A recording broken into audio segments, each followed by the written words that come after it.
crusades to kill Muslims. But they're not just killing them. They're raping the women. They're killing babies. And while we're at it, let's kill Jews too, because they don't deserve to live either. And anybody that's in their way. It's so bad. This went on for years and years. They're trying to take over back their territory. Hundreds of thousands of people are dying in the name of religion. Now, if I was an independent person, not saved, today in the year 2025, and I read about the Crusades, I'd be like, I don't have anything to do with religion or church at all. What? That's ridiculous. You're killing, raping, throwing. It's disgusting to know what happened in the Crusades. Okay. Another weird thing happens at the same time. So you got the feudal system, you've got these crusades going on. Then you have what's called the Renaissance period. Anybody heard like the Renaissance man? Anybody know what the word Renaissance means? Anybody? Anybody? Joseph. I think it's revival or renewal. Okay, no, I wouldn't use the word revival. Something along the lines of Yeah, we could use it in a secular term. Okay? It's a renewal of, I'm so stuck in my old thinking that I've got to open my mind to education and culture. Is that a bad thing? Not necessarily. It's like we need to advance our thinking. We need to be educated. We need to be cultured. Well, believe it or not, these Muslims, they kind of opened up to Renaissance too. They were open-minded in the culture. Okay, by no means am I condoning anything that has to do with Islam at all. I'm just telling you what they were like in the very beginning. Okay, and it's a completely false religion, but it was just this culture is just this mix. That's why it's the Dark Ages. It's weird. You got Christian, you got Muslim influence over the culture, and then you got this Renaissance, and the people are waking up. Well, why would the Renaissance have anything to do with the church history? It's the same answer that Khalif gave, and Joseph gave, and Joe.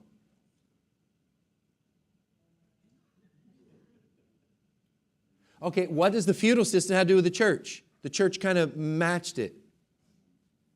Well, the church is having their own type of renaissance, because that thinking is, hey, we need to rethink how we think.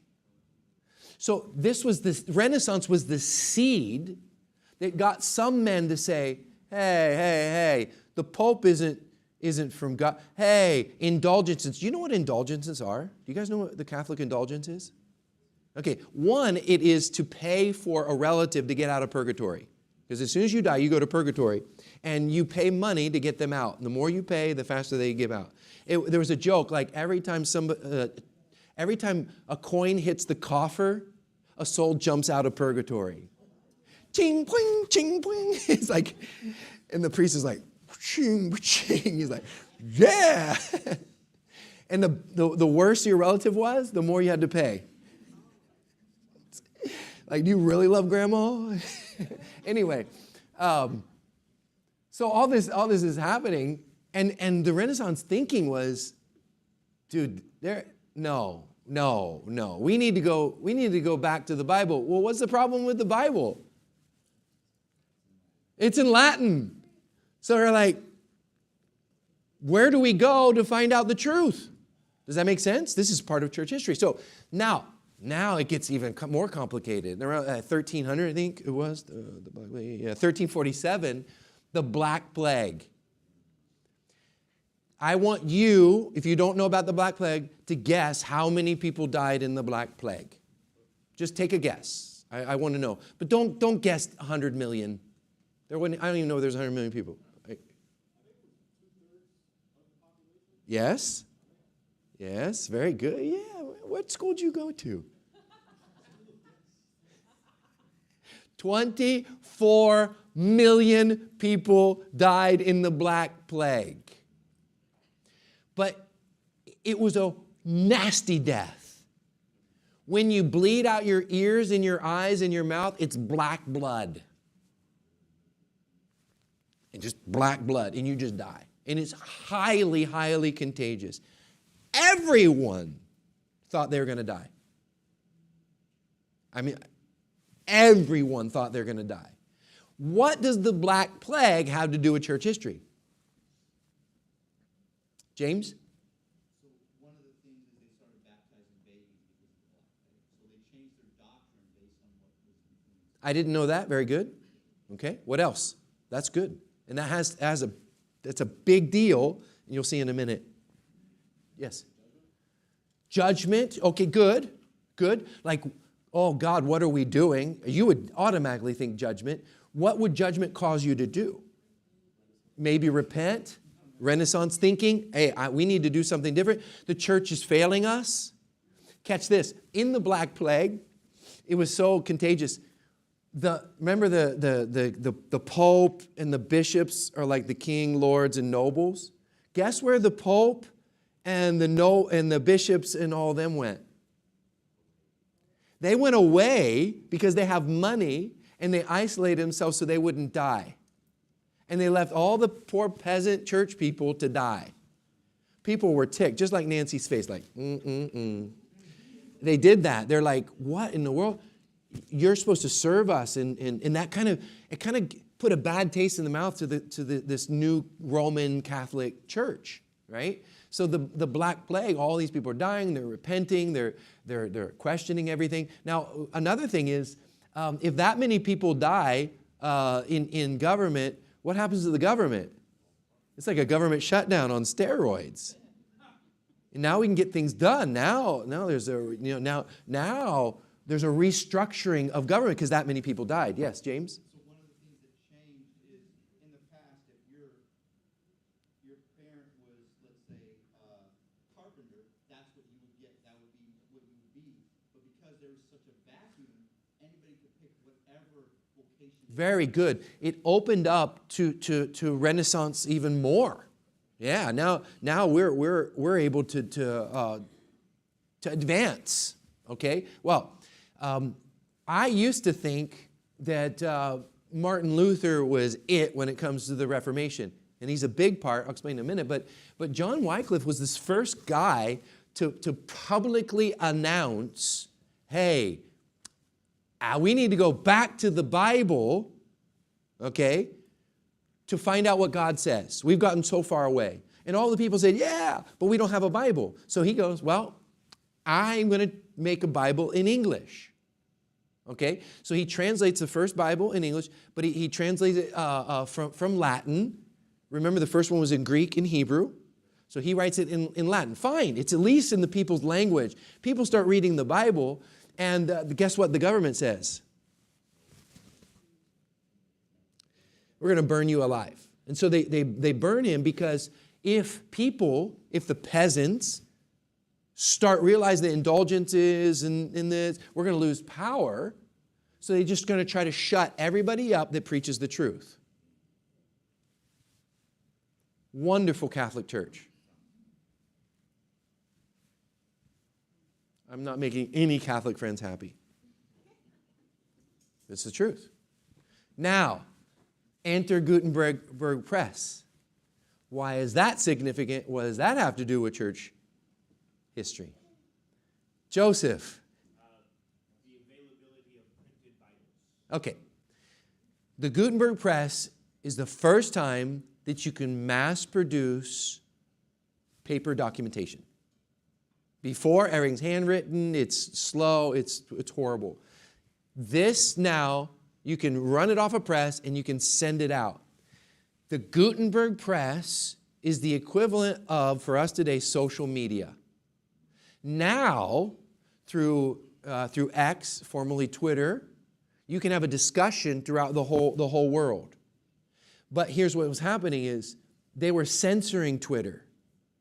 They were censoring it. So when Elon Musk bought Twitter, he uncensored it and he saved free speech.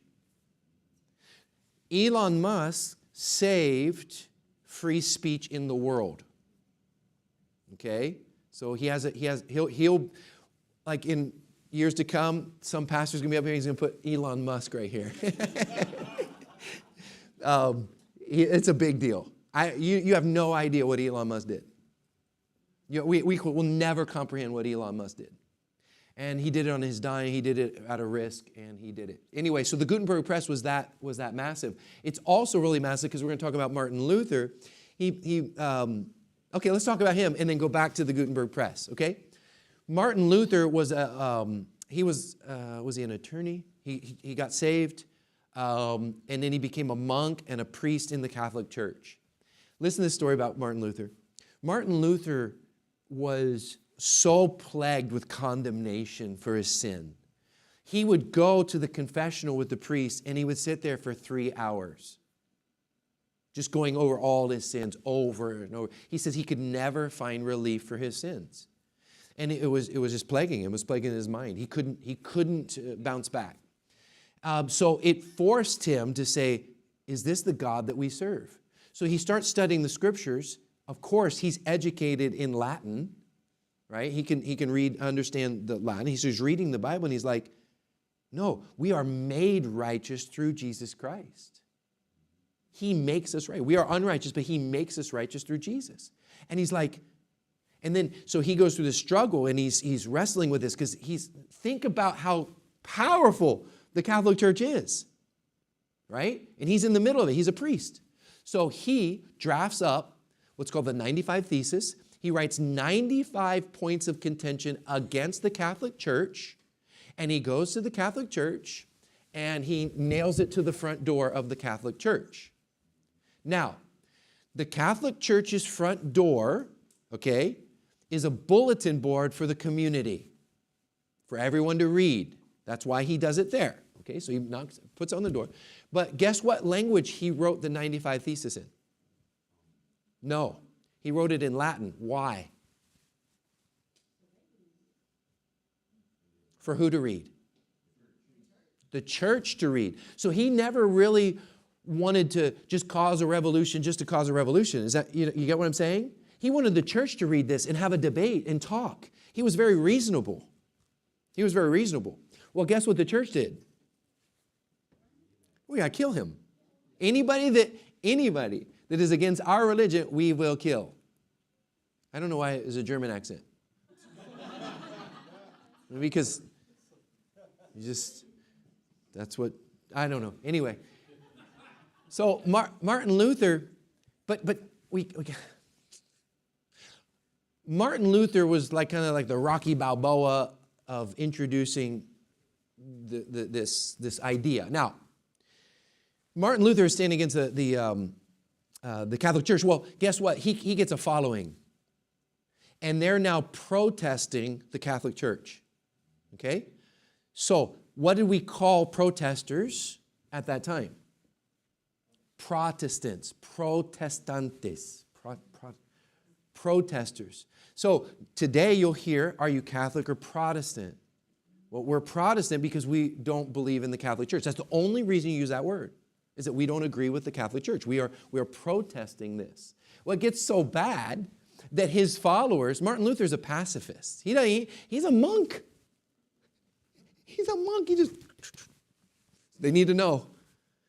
And a revolution happens. So all the Protestants, they start a war with the Catholics.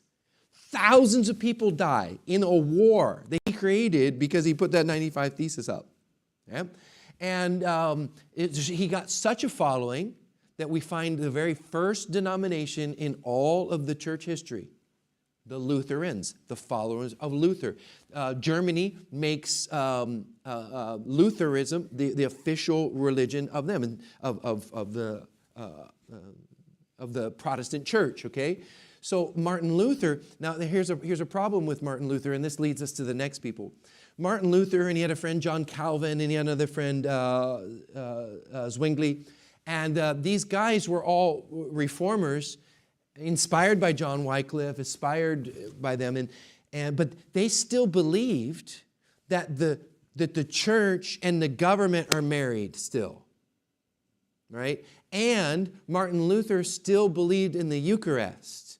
The Eucharist is the Catholic belief that when you take communion and you eat the little bread and you drink it, when it gets to right here or here, or is it here or is it here? It turns into Jesus' real body.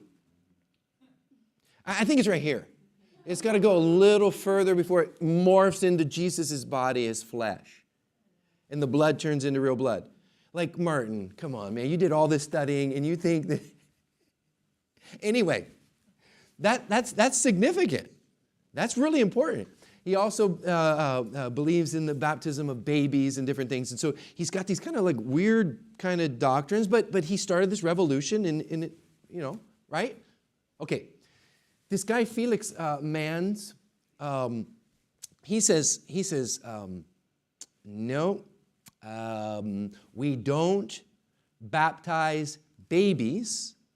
We baptize adults because an adult has to believe in Jesus Christ. Babies don't believe anything, right? So they'd been sprinkling the babies, baptizing the babies. He goes, no more. Well, the Catholic Church, of course, hears this, and even some of the Lutherans hear this, and they say, no, you can't say that. If you declare that you have to baptize adults, you might as well consider yourself separate from the church. And he goes, fine, I'm separate from the church. So guess what they call him? They call him, Felix Manz, an again baptizer. Okay, so he's baptized as a baby, and he got baptized in water again, so they called him again baptizer. Then they shortened the word again baptizer to Anabaptist. Anabaptist. So now he is now an Anabaptist. He's got now remember, by the end of this study, where did all the denominations come from? If you're kind of new here, we're evaluating whether we, the Potter's House, are doing this or not from the very beginning, and we're tracing our roots, and we're seeing where all these denominations come. So if you're curious, so now you've got the Lutherans, and now you got the Anabaptists. Now in the Anabaptist church, you had some radicals, and they were kind of like they were weird. They were weird, but they don't deserve death. 10,000 got killed, got their heads cut off by the Catholic Church and Protestants. Both. Now both came to kill them. And anyway, this guy Menno Sims, he says, no, Anabaptists are onto something. Remember Renaissance thinking, not Catholic thinking anymore. So he becomes their hero, and he's going to defend the Anabaptists and save the movement. And he does. When he dies, they continue to follow him, and they don't call him Menno Simmons anymore. They call themselves Mennonites.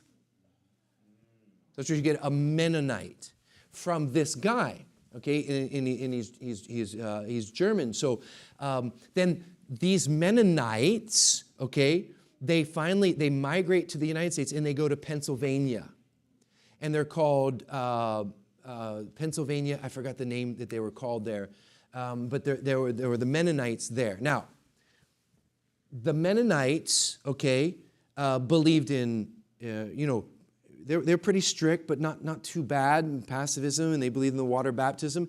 They're pretty good doctrine at that time, right? But then there was a group, this guy Jacob, he goes, man, the Mennonites are too lukewarm. We can't deal with any, of technology. We got to be really pure. We got to be way better than them.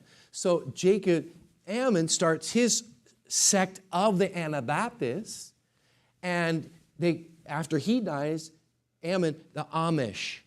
So Amish. I don't know German something. I didn't research all of it, but that's where the Amish come from, and they're a strict sect of the Mennonites. I used to think that a Mennonite was an Amish light. I thought they broke away from the Amish. No, it's actually reverse. Okay, and so to this day, you have Mennonites, a lot in Brazil where we lived, and the Amish. You go up to Sight and Sound, you'll see them, and they're all there, and that's what's happened there. So while all of this is happening, William Tyndale says we need a whole Bible. We need an entire Bible in English. because we only have the New Testament from John Wycliffe, and so he translates the Bible, but he does it differently. He translates it straight from Greek and straight from Hebrew, okay? He gets almost done, right, with the Old Testament, and he's by Henry VIII. Henry VIII, I am. Well, Henry VIII, he was full of himself. He loved himself, but he couldn't have any boys. A man without disciples. Can you imagine? He didn't have any boys. So his wife, he blamed it on his wife, and he goes, I want to divorce my wife and just marry a new one to have boys. And two people, okay, said, no, you can't. The Catholic Church says no, okay, to him. And and William Tyndale. William Tyndale says, no, that's sin. You can't divorce your wife and just marry another one because you want to. So what does Henry VIII do to Tyndale? Catholic Church. Just kill anybody that doesn't believe in what you believe in. Just, if somebody's going to stand on college campuses and preach the gospel, just kill them. Right? Just kill them. Just kill anybody, destroy their reputation, whatever. Well, William Tyndale, he gets most of the Bible out. Coverdale finishes it. Remember, now we go back to where the Bible come from. And then Matthew's Bible, and then the Geneva Bible. Well, Henry VIII gets excommunicated from the Catholic Church. They're not having it. And he goes, fine, I'll start my own religion. The Church of England. Boom, Church of England today. That's where the Church of England came from. Henry VIII wanted to marry another woman, and he said, no, I'm not going to be ruled by you, okay? And so, and then William Tyndale, and then he has the Great Bible, and it was called the Great Bible because it's big, and he's going to put that in all of the churches of England because it was a big Bible. You couldn't really take them home. It was just big, great Bible. And then so finally, then you have King James, right? He comes from Scotland. He's now the king now, and he goes, no, we need a better Bible, better than the Geneva Bible. We need a better one. So he creates the King James Bible, and then the rest is history. Get it? Anyway, so that's kind of where we're at. So you need to know where the Reformation came from for your church history. All of this matters, and we're going to take a 15-minute break here before church starts, but all of this matters is because really, the reason that we are here today and Catholic lost their power and dominion was because some brave men said, let's go back to the Bible. See what the Bible has to say. Let's preach from the Bible. Let's not preach church tradition. Let's not make up man-made things that we can do on our own. Let's go right here. Because majority of the problem that John Wycliffe had, Martin Luther, was these traditions made by man. That's what ruins it all. And then the marrying of the government. So our foundation comes from men that made a stand and gave their life to the gospel. Amen? Okay, we'll start church right at 10:30. God bless you.